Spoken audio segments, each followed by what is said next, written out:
ஒரு அழகான காட்டில் சின்ன விநாயகர் தனது நண்பர்களுடன் விளையாடிக் கொண்டிருந்தார். அன்று அவர்கள் மந்திர விளையாட்டு ஒன்றை விளையாடத் திட்டமிட்டிருந்தனர்.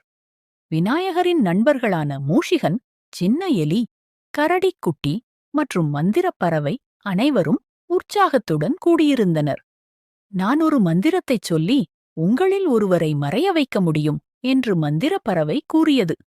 விநாயகர் அதைக் கேட்டு சிரித்தார்.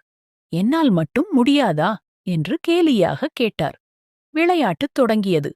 மந்திரப் பறவை இறக்கைகளை அசைத்து மாய மந்திரம் என்று சொல்லியவுடன் கரடிக்குட்டி மறைந்துவிட்டது. எல்லோரும் ஆச்சரியத்தில் விழித்தனர்.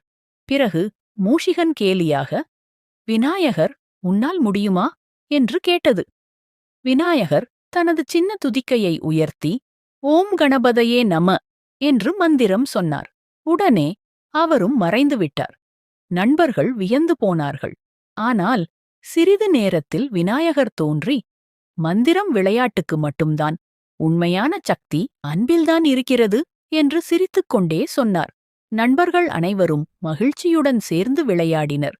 மந்திரம் எதுவாக இருந்தாலும் நல்ல உள்ளமே உண்மையான சக்தி என்பதை அன்று அவர்கள் கற்றுக்கொண்டனர்.